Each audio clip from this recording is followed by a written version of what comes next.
Hello friends, आज हम बात करेंगे फ्रूट बास्केट एपिसोड नंबर 19 के बारे में। वीडियो स्टार्ट करने से पहले मैं बताना चाहता हूँ कि हमारे वीडियो पे जो व्यूज आते हैं उसमें ज्यादा ब्राउज फीचर से आते हैं। नहीं कि वो लोग जो मेरे चैनल के वीडियो डेली देखते तो है लेकिन उन्होंने अभी भी मेरे चैनल को सब्सक्राइब नहीं किया है।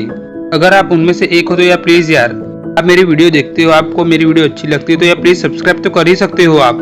प्लीज यार सब्सक्राइब जरूर करना। चलिए दोस्तों वीडियो स्टार्ट करते हैं। एपिसोड की स्टार्टिंग में हमें मिच्चन दिखाई जाती है जो सुगेरू के घर आई थी और वो चिल्ला कर कह रही होती है कि सेंसेई बाहर निकलिए, लेकिन अंदर से कोई भी जवाब नहीं देता है तो मिच्चन गुस्सा हो जाती है और वो सुगेरू को कॉल करती है। सुगेरू कहते हैं कि मैं टाकोयोमी में ऑक्टोपस खाने के लिए गया हूँ और वो कॉल रख देते हैं, जिससे मिच्चन को बहुत ही ज्यादा गुस्सा आता है। फिर उसके बाद हमें दिखा जाता है कि सुगेरू घर के अंदर ही छुपा हुआ था। मिच्चन वहाँ से रोते हुए जा रही होती है लेकिन तभी वो किसी लड़की से टकराती है। मिच्चन सॉरी कहती है लेकिन सामने से वो लड़की सॉरी सॉरी कहने लगती है। वो दोनों ही एक दूसरे को सॉरी सॉरी बोलने लगते हैं। फिर उसके बाद मिच्चन वहाँ से दौड़ते हुए जाती है जहाँ पर होंडा उसके सामने आती है, लेकिन वो होंडा को देखे बिना ही वहाँ से चली जाती है। फिर होंडा ऊपर आती है और वो देखती है कि वो लड़की की सारी किताबें नीचे गिर गई थी और होंडा वहाँ पर जाकर उसकी हेल्प करती है। लड़की चिल्लाते हुए कहती है कि प्लीज मुझे माफ कर देना, मैं हमेशा लोगों को मुसीबत में डाल देती हूँ। यहाँ तक कि वो लड़की सांस लेने तक भी माफी मांगती है। वहाँ पर वो पूरी दुनिया से माफी मांगती है और उसे देखकर होंडा उस औरत को याद करती है जिसने पहले होंडा के साथ बात लिया था। होंडा कहती है कि क्या तुम रिच्चन हो?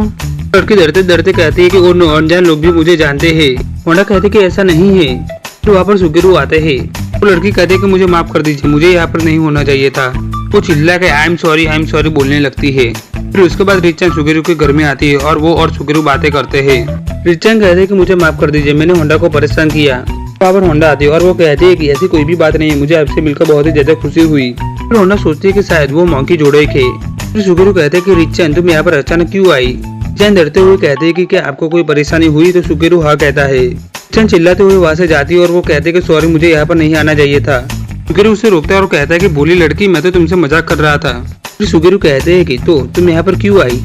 रिच्चन कहते हैं कि मैंने सुना है कि ज्यादातर जोड़े मेंबर होंडा से मिल चुके हैं, तो मैंने सोचा कि मैं भी उससे मिल लेती हूँ। वो कहती है कि तुमसे मिलकर खुशी हुई होंडा, मैं सोमा रित्सु हूँ। तुम जिससे पहली बार मिली थी वो मेरी मॉम थी। होंडा कहते हैं कि मुझे भी आपसे मिलकर खुशी हुई। रित्सु कहते हैं कि सुगेरू मैं आपके लिए कुछ गिफ्ट लाई हूँ। सुगेरू कहता है कि क्या गिफ्ट लाई हो? रिच्चन कहते हैं कि मैं आपके लिए फ्रूट लाने वाली थी लेकिन मेरे को लगा कि ये आपके लिए ज्यादा अच्छा रहेगा, और वो सुगेरू को बुक्स देती है। सुगेरू बुक देखकर कोई भी जवाब नहीं देता है। रिच्चन कहती है कि क्या ये बुरा है, क्या मैंने कोई भूल की है? सुगेरू कहता है कि नहीं, बिल्कुल भी नहीं। रिच्चन फिर से वहाँ से जाने लगते हैं और वो कहते हैं कि आई एम सॉरी, मैं फ्रूट लेकर आती हूँ। सुगेरू उसे रोकता है और वो कहता है कि मैं तो मजाक कर रहा था। रिच्चन रोने लगती है और वो कहती है कि मुझे यहाँ पर नहीं आना चाहिए था। ना कहते कि ऐसा कुछ नहीं है, हमें तुमसे मिलकर बहुत ही ज्यादा खुशी हुई है। रिच्चन कहते कि क्या सच में तुम्हारा शुक्रिया? सुगेरू कहता है कि रिच्चन तुम अब एडल्ट हो गई हो, तुम्हें मैच्योर होना चाहिए। रिच्चन कहते हैं कि मैं अपना कॉन्फिडेंस बढ़ाने का ट्राई कर रही हूँ, आयामी की तरह बनना चाहती हूँ जो फुल कॉन्फिडेंस से भरा पड़ा है। सुगेरू कहते हैं कि इम्पॉसिबल। रिच्चन कहती है कि क्यों? सुगेरू कहता है कि उसका कॉन्फिडेंस लेवल तो इंसान की हदों से भी परे है। वहाँ पर यूकी आता है और वो कहता है कि रिच्चन तुम यहाँ पर क्या कर रही हो? रिच्चन फिर चिल्लाती है और वो कहते हैं कि तुम सही कह रहे हो, मुझे यहाँ पर नहीं होना चाहिए था। यूकी कहता है कि फिर से शुरू हो गई। होंडा कहते हैं कि रिच्चन अपने आप पे कंट्रोल रखो, तुम कर सकती हो। रिच्चन शांत होती है और वो बड़े प्यार से यूकी से कहती है कि यूकी अब तुम आयामी जैसे दिख रहे हो।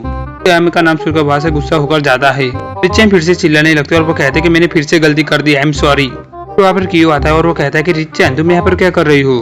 रिच्चन अपने आप पे कंट्रोल रखती है और वो कहती है कि मैं होंडा को मिलने के लिए यहाँ पर आई थी, तुम और यूकी साथ रह रहे हो, ये अच्छी बात है। ये सुनकर यूकी और कियो एक साथ उस पर चिल्लाते हैं। रिच्चन फिर से चिल्लाते हैं और वो कहते हैं कि आई एम सॉरी, मुझे माफ कर दो। सब कुछ देखकर सुगेरू अंदर ही अंदर हंस रहा होता है। रिच्चन कहते हैं कि सुगेरू मैं अब यहाँ से जा रही हूँ, लेकिन तभी होंडा उसे पकड़ लेती है और तभी उसका रूप बदल जाता है। ये देखकर होंडा को शौक लगता है और वो कहते हैं कि वो तो एक लड़की थी ना। वो कहते हैं कि वो कैसे बदल गई और होंडा को चक्कर आने लगते हैं। उसके बाद होंडा होश में आती है और सुगेरू उससे कहता है कि होंडा रित्सु एक लड़का है, वो बचपन से लड़कियों जैसे कपड़े पहनता है। होंडा कहती है कि पर लड़कियों के कपड़े क्यों? रिच्चन कहता है कि लड़कियों के कपड़े पहनने से मुझे शांति मिलती है। शुरू में मैंने ऐसे इसे ट्राई किया था, फिर मुझे पता चला कि इससे मुझे शांति मिलती है। होंडा कहती है कि कोई भी बात नहीं, तुम इस कपड़ों में बहुत ही ज्यादा अच्छे लगते हो और सुंदर भी लगते हो। सुगेरू कहते हैं कि होंडा ऐसे कहकर उसे कोई भी फायदा नहीं होने वाला है। यूकी कहता है कि जब तुम काम करने के लिए जाओगे तब भी क्या ऐसे कपड़े पहनोगे? रिच्चन कहता है कि शायद नहीं। वहाँ से यूकी, कियो और होंडा अपने स्कूल के कपड़े बदलने के लिए जाते हैं। फिर वहाँ पर कोई दौड़ते हुए आ रहा होता है। सुगेरू कहता है कि रिच्चन जल्दी से दरवाजा बंद कर दो वरना आज मैं मर जाऊंगा। दरवाजा बंद करने के लिए जाते हैं जहाँ पर हमें दिखाया जाता है कि मिच्चन न्यूसन बोल बन के आ रही होती है। कहती कि सेंसेई आज तो मैं आपको यहाँ से निकाल कर ही जाऊंगी। रिचन दरवाजा बंद करके कहती कि वो कौन है। सुगेरू कहता है कि वो फिर से यहाँ पर आ गई। सुगेरू कहता है कि प्लीज रिचन उसे यहाँ से भगा दो, और तुमने उसे अच्छी तरीके से यहाँ से भगा दिया तो ये तुम्हारे लिए बहुत ही बड़ी बात होगी, तुम्हारा कॉन्फिडेंस लेवल बढ़ेगा। रिचन कहती है कि मैं ये करूंगी। सुगेरू अंदर अंदर कहता है कि बच्ची फंस गई। रिचन दरवाजा खोलती है और वो देखती है तो मिच्चन अपने आप को फांसी लगा रही होती है। मिच्चन रिचन को देखती है और वो अचानक ही गुस्सा होकर रिचन के पास जाती है। गुस्से में कहती है कि सेंसाई अपने एक जीएफ के साथ अंदर क्या कर रहे हैं। रिचन डरते हुए दरवाजा बंद करने की कोशिश करती है और वो कहती है कि मैं उनकी मेहमान हूँ। रिचन कहती है कि ऐसा कभी नहीं हो सकता और वो कहते हैं कि प्लीज सेंसाई बाहर निकलिए, आपने मेरा काम पूरा किया। लेकिन तभी रिचन दरवाजा बंद कर देती है। रिचन बाहर उदास होकर कहते हैं कि मुझे अभी भी यकीन नहीं हो रहा है कि आपने अभी तक स्क्रिप्ट पूरी नहीं की है। रिचन दरवाजा खुलकर देखता है तो बाहर मिच्चन रोते हुए लेटर लिख रही होती है। रोते हुए कहते कि I am sorry mom dad, पर मैं इस दुनिया को छोड़ के जा रही हूँ, मेरे पास और कोई भी रास्ता नहीं है। रिचन ने सुनकर चिल्लाता है और वो कहता है कि तुम ये क्या कर रही हो। रिचन कहते कि सुसाइड नोट है, अगर मेरी स्क्रिप्ट पूरी नहीं होती तो मेरे पास सिर्फ यही एक रास्ता है। तो उम्मीद करती हूँ कि दूसरे जन्म में मेरा पाड़ा उस सेंसाई से ना पड़े। वहाँ पर होंडा आती है, फिर उसके बाद सुगेरू भी वहाँ पर आते हैं। रिचन दौड़ते हुए सुगेरू के पास जाती है और वो कहती है कि आप बाहर क्यों नहीं आ रहे थे। उसके बाद सुगेरू मिच्चन को मैन्युस्क्रिप्ट देता है। इसे देखकर मिच्चन बहुत ही ज्यादा खुश हो जाती है। वो खुशी के मारे पागल जैसी हो गई थी। वहाँ पर होंडा चाय लेकर आती है और वो रिचन से कहती है कि मिच्चन सुगेरू की एडिटर है। रिचन चिल्लाते हुए कहते कि मैंने एक एडिटर को उसका काम करते हुए रोका, प्लीज मुझे माफ कर दो। लेकिन तभी उसका हाथ होंडा के हाथ से टकराता है। वो सारी चाय स्क्रिप्ट पे गिरती है। ये देखकर मिच्चन को बहुत ही बड़ा शौक लगता है और वो पूरी तरीके से पागल जैसी हो जाती है, यहाँ तक कि उसके शरीर में से उसकी आत्मा तक बाहर निकल जाती है, मतलब कि वो बेहोश हो जाती है। वहाँ से मिच्चन चिल्लाते हुए बाहर जाती है और वो घर की छत पे चढ़ जाती है और वो रोते हुए कहती है कि भगवान मेरे पापों से मुझे मुक्ति देना, मैंने वो मैन्युस्क्रिप्ट खराब कर दी जो एडिटर को उसकी जान से भी ज्यादा प्यारी थी। भगवान मैं अपनी जान देकर अपने पापों से मुक्त होना चाहती हूँ। नीचे होंडा डरते हुए कहती कि अब हम क्या करें, मैंने लोगों को बहुत ही ज्यादा परेशान किया है, बचपन से मुझे प्यार भी कोई नहीं करता है, जुड़े होने से भी हमें तकलीफ का सामना करना पड़ता है, उसमें भी मैं ऊपर से डरपोक और रोतलू हूँ। मेरे पेरेंट्स को हमेशा मेरी वजह से शर्मिंदा होना पड़ता था।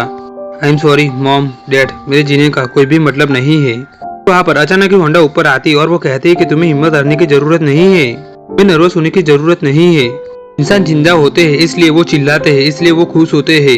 रिचन कहता है कि पर मेरे जैसे का जीने का क्या मतलब। होंडा कहते कि तुम वजह ढूंढ रहे हो, तुम अपने अंदर देखो। वहाँ पर होंडा अपनी मॉम को याद करती है, जहाँ पर उसकी मॉम कहती है कि होंडा जब तुम मेरे साथ होती हो तब मुझे खुशी मिलती है। होंडा अपनी मॉम से कहती है कि मॉम क्या मैं आपके लिए जन्मी हूँ। होंडा की मॉम कहती है कि हाँ, और यह मेरे लिए बहुत ही अच्छी बात है। होंडा प्रेजेंट में कहती है कि मुझे ऐसा नहीं लगता है कि कोई भी बिना कारण के जन्म लेता है, क्योंकि कुछ है जो तुम्हें तय करना है, तुम्हें वो करना है। और तभी अचानक ही होंडा का पैर फिसलता है और वो गिरने लगती है और वो नीचे गिरते हुए बच जाती है। होंडा कहती है कि तुम्हें उसे ढूंढना होगा, चाहे तुम उसे सपने में भी क्यों ना ढूंढो। अभी हमें कारण मिलता है लेकिन वो पक्का और अजीब नहीं होता है। तुम भी अपना कारण ढूंढ सकती हो, मुझे भी अपना कारण ढूंढना था और मैंने उसे ढूंढ लिया है, और मुझे किसी और का भी कारण ढूंढना है, ऐसा इंसान बनने के लिए जो दूसरों के लिए जी सके। इसलिए डरने की कोई भी बात नहीं है, क्योंकि आपके पास कुछ रहने के लिए है, तो तुम उस इंसान को ढूंढ लोगी जो तुम्हारे साथ रहना चाहता है। रिचन कहता है कि काश मुझे भी कोई पसंद करे और वो मेरे लिए कारण ढूंढे तो मैं भी किसी के लिए कारण ढूंढ लूंगी। रिचन कहता है कि तुम सही हो होंडा, अगर मैं जिंदा रहा तो बहुत कुछ अच्छा हो सकता है, दूसरे के लिए भी अच्छा हो सकता है। फिर उसके बाद हमें मिच्चन दिखाई जाती है जो उसमें आती है और वो उसमें आते ही स्क्रिप्ट के बारे में पूछती है। वहाँ पर सुगेरू कहते हैं कि मैं उसे फिर से लिख रहा हूँ। ये सुनकर खुशी के मारे मिच्चन रोने लगती है। सुगेरू कहते हैं कि जाओ मेरे लिए ताकायोकी लेकर आओ, और हाँ रिचन तुम भी उसके साथ जाओ क्योंकि अभी अंधेरा बहुत है। फिर रिचन और मिच्चन साथ जाते हैं और वो घर आते हुए एक दूसरे से बातें कर रहे होते हैं। रिचन मिच्चन से माफी मांगता है तो मिच्चन रिचन से माफी मांगती है। फिर वो दोनों एक दूसरे से माफी मांगने लगते हैं। मिच्चन कहते हैं कि सुगेरू ने मेरे साथ अच्छा नहीं किया, वो हमेशा मुझे परेशान करते हैं, पर मैं आसानी से पैनिक हो जाती हूँ और मैं गड़बड़ कर देती हूँ, मुझे खुद से नफरत है। और वहाँ पर रिचन कहता है कि जब मैं छोटा था तब मैं सबको परेशान करता था, मैं भी बहुत डरती थी, कभी मुझे ऐसा लगता था कि मैंने जन्म ही क्यों लिया, पर फिर भी मैं जीना चाहती हूँ क्योंकि एक दिन मैं ऐसे इंसान को ढूंढ लूंगी जिसकी मुझे जरूरत हो। मैं बस वही कह रही हूँ जो किसी और ने मुझे कहा था। रिचन कहती है कि तुम्हारी बात में दम है, मुझे सुनकर अच्छा लगा। रिचन कहती है कि चलो हमें जल्दी से घर जाना होगा। वो लोग घर आते जहाँ पर हमें दिखाया जाता है कि सुगेरू खाना खा रहा होता है। रिचन चिल्लाती और वो कहती है कि मेरी स्क्रिप्ट कहाँ है। सुगेरू उसे स्क्रिप्ट देता है और वो कहता है कि देखो मैंने पूरा कर दिया है। रिचन रोने लगती है और वो थैंक यू कहने लगती है। रिचन कहती है कि यह तुम्हारे लिए बहुत अच्छा हुआ मिच्चन। मिच्चन कहते कि तुम्हारा थैंक यू रिचन। रिचन कहते कि मेरा क्यों थैंक यू कर रहे हो, तो मेरी ही गलती से हुआ था। रिचन कहते कि रिचन अगर तुम बुरा ना मानो तो क्या तुम मेरी दोस्त बनना चाहोगी। मिचेंग कहती है कि क्या तुम मेरी दोस्त बनना चाहती हो। मिचेंग कहती है कि हाँ प्लीज मुझे सिखाओ कि किमोनो कैसे पहनते हैं। सुगुरु कहते हैं कि मिचेंग वो एक लड़का है। मिचेंग कहती है कि क्या, मुझे लगा कि तुम एक लड़की हो। मिचेंग आई एम सॉरी बोलता है और वो दोनों ही एक दूसरे को सॉरी बोलने लगते हैं। यो वहाँ पर बोर हो जाता है और वो कहता है कि क्या फालतू चीजें कर रहे हैं ये लोग।